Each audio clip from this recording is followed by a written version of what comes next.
Sì, oggi è un giorno buio per la nostra comunità perché viene a mancare una persona eccezionale, una persona che ha dato tanto alla comunità, è stato un benefattore importante per tutto e tutti, ma soprattutto era una persona che ci ha illuminato la via con il suo pensiero positivo, con il suo credere sempre in un futuro migliore e lavorare per raggiungere un futuro migliore. La stima, l'affetto, la profonda riconoscenza per quanto ha fatto sempre per la sua comunità.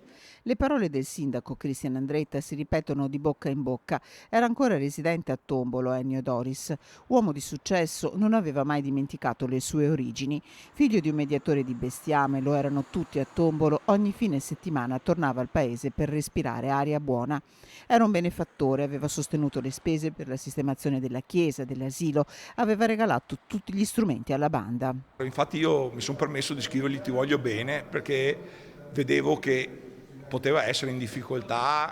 Lo conosceva bene anche Ivo Antonino Pilotto, ex presidente del Calcio Padova, che con Ennio Doris condivideva la passione per il gioco a carte. Eravamo meglio che due fratelli, giocavamo briscoloni in tre da una parte e tre dall'altra, perché era più scientifica un po', no? Non era la solita briscola, era più da pensare. No? Era lui il capo di là, io il capo di qua, sempre contro, ma per ridere era un spasso, dai. Vissuto troppo assieme con Ennio. Lo ricorda anche il titolare del bar centrale dove Ennio Doris incontrava gli amici.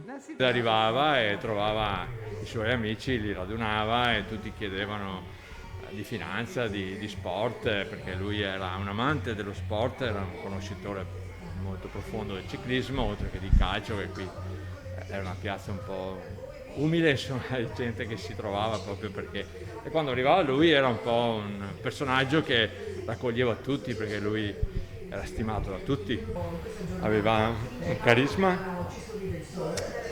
e un'umiltà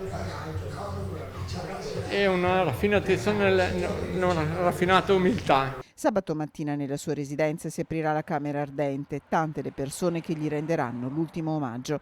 Bandiere a mezz'asta in municipio dove tutti sono già all'opera per l'ultimo saluto. Nella chiesa di Sant'Andrea alle 14:30 sono attese tantissime persone, forse anche lo stesso Silvio Berlusconi. Per quel giorno il sindaco ha proclamato il lutto cittadino.